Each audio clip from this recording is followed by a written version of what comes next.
Welcome to Returning Citizen Association. My name is Ricky Gaines. I am so excited to be here. We have a house full. Thank everyone for sharing your Sundays with us. I'm going to start with our mission. The mission of Returning Citizen Association is to increase the economic, political, and social capital of returning citizens in the United States. And the reason why it's about the United States, our idea is about thinking globally and acting locally. So we have institutions throughout the United States of America, correctional institutions, and we have people returning home. And we want to increase the opportunities for these individuals. I'm one of them individuals. Just briefly, our mission, when we say economics, we mean legitimate jobs. We mean legitimate income, entrepreneurship, things of that nature. We mostly come from, a lot of us have a past with this illegal hustling, right? So we want to turn that around. When we say political, we're talking about ending the collateral consequences that most of us face when we come home from prison or jails. And that's after parole and all that stuff. We still face these barriers. And when we say social capital, increase the social capital, we're talking about not walking in that stigmatization that incarceration kind of like leaves on you when you come home. You know, people look at you differently and they try to treat you differently. So our idea is to say that we're just citizens. That's the reason why the name Returning Citizen Association. We pay our taxes today, like most of us are gainfully employed and like contributing positively to our family, to the community. So that's the reason why we formed this organization in March of 2022 to just increase the opportunities for people like ourselves and our families and even people who haven't been incarcerated. You know, just because I was in prison and I turned my life around, don't think that it was easy. And don't think that that was my goal when I went to prison. I still was messing up. If anybody know me, you guys know the stuff I was involved in. But some kind of way, I found my way out of that stuff. And guys like me and women like me. That's what we are connecting with. So one last thing, the intro. So I want to hear from everyone here, and I want you guys to introduce yourself, tell us what you're doing, tell us what you're about. Kind of take as much time as you can, but also bear in mind that we have, let's see here, we have 12 people on this call. And then with this three, so we have about 15 people that's going to speak. But I want to hear from everyone, and I want to connect with everyone. We're about building community. We planning to give these public events coming up here soon. So maybe I'll mention that today's going to be about healthy relationships. And the idea is when we incarcerated, we are encouraged and prompted to do work on ourselves. Like, because for me, I looked around, I was in maximum security prison level 4, had a life sentence, no date for parole, no date for hearings, nothing. And I say, what happened? What's going on? Like, what happened to you, man? Like, you know, I had a pretty good upbringing. We all had this dysfunctional family type stuff, but that's no excuse for to land me in prison for life.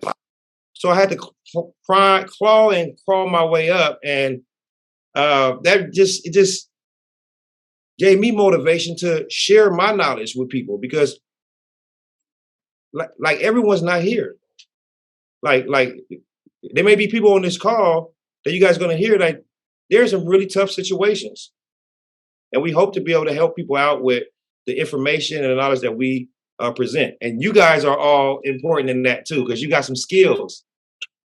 You got some skills and some knowledge and some abilities to share with people. So right now, thank you guys. So thank you. Oh my God, I'm so honored. Well, let me just say this, look. So we have some contributions already. So today we're doing a show from Sacramento. And again, our mission is the entire United States. So it's important for us to say what region we are in because we need to know and we need to understand how we are connected and we're not in the same location. Like ideas, like my first book. So I'm an author. I started writing when I was in prison and I started a publishing company. My first book is titled Ideas More Powerful Than Force, right? And the reason why I did that is because I was in the street. I was being very forceful. It got me in prison for being forceful and violent and all that stuff. And I got a reawakening. And it was through the mind and the heart. You know? So that's what we're doing here. We're trying to connect these ideas and these concepts and bring them to each community that we know. We know it's people like this, us in these communities. So I want you guys to see this shirt right here. So we have this logo of all of us sitting around a round table. And here, there's no big eyes, no little U's. We are together. So the brother, man, that made this shirt, man, I don't know if y'all can see this thing, right? Now, let me show you the back. Huh? I'm just saying, right?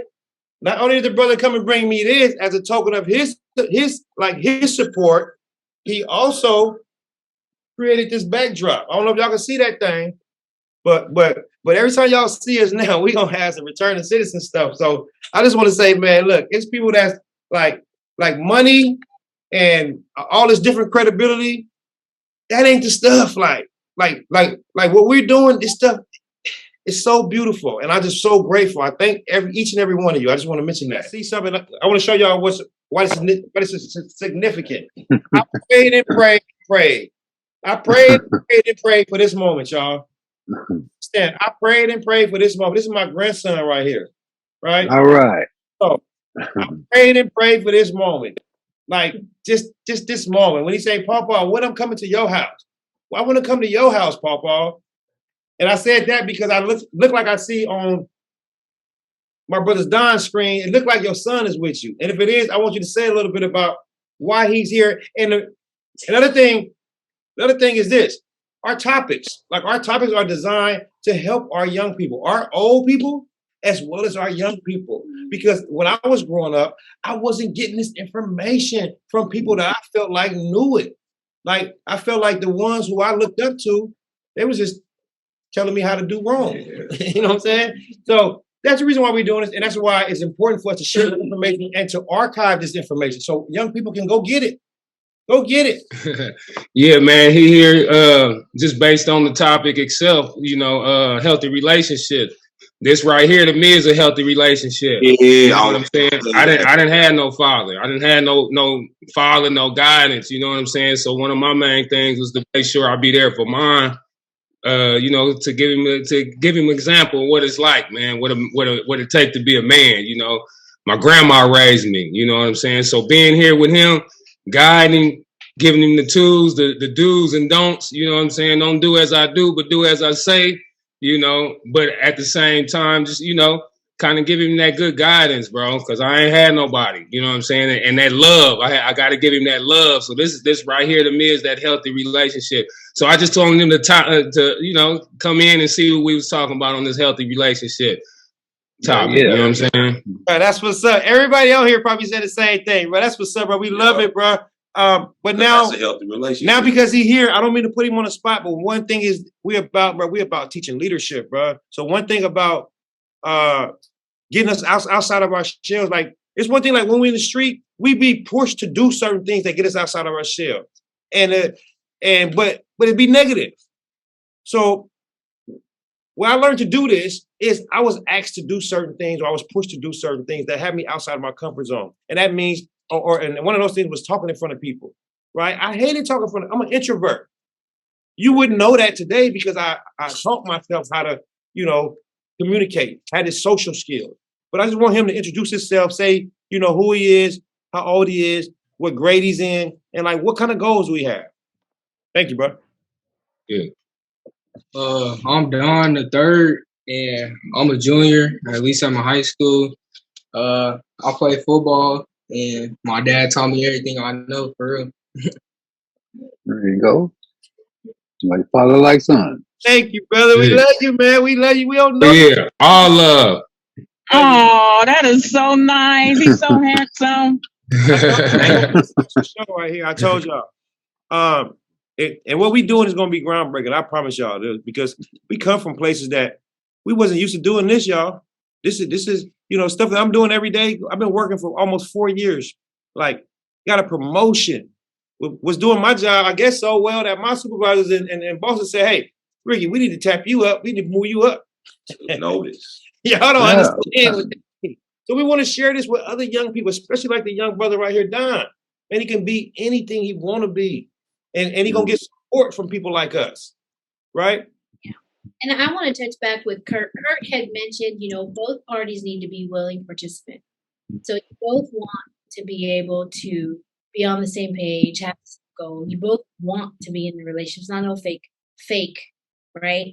So there is some information from Dr. Andrea and Jonathan Taylor Cummings. Like they have some information about 4 habits of a healthy relationship. And I'm not gonna go too deep into it, but I'll just kind of give like a quick little tidbit on it. Habit number 1 is like habits of healthy relationships. So habit number 1 was to be curious, not critical, right? Let's be curious and not critical. So I do think like, I'm like, okay, well, let me be childlike in my relationship and not try to put my man down, you know? And then habit number 2 would be to be careful, not crushing. Now, Ricky always tells me this about my own children. When he was in prison, he would always tell me, don't crush their spirit. Yeah. Don't crush their spirit about my children, because I don't come from great background. You know what I mean? I come from an abusive relationship with my mother, and all of my family were abusive. Can I tell them what I mean when they say that? When I say don't crush their spirit, I just mean like sometimes kids be doing stuff where they act stuff, and it's like it's a moment of a teachable moment. What I learned, it's like it's a teachable moment, and if we shut that down, like Denise just said, when we shut them down right then, Exactly. oh my God, we can kill that spirit. Yeah. So, but sometimes we do it without being conscious. But now when we conscious of it, we say, okay, there's a better response than just shut them down. Hey, mama, my grandson can come here right now. Papa, ooh. And because I'm in a meeting, I can just like brush him aside. But the good thing to do is acknowledge him and tell him, okay, give me 10 minutes. I'll be right there, you know, and that will help him out. Sorry, go ahead. It was so helpful because I was like, ah, you know, I was not conscious of that. And he would point that out to me, even though he's in the prison cell serving a life sentence. I'm on a 15-minute prepaid phone call, and he would tell me, don't crush their spirit. So it's so helpful to me to be able to comprehend that. And habit number 3 was to ask and don't assume, right? So like I would assume things in my own mind because of my own prejudgments, but I would have to ask instead of like, hey, what do you mean by that? Do you mean this? Because I think this, you know, and that would be very helpful. And then habit number 4 would be to connect before you correct.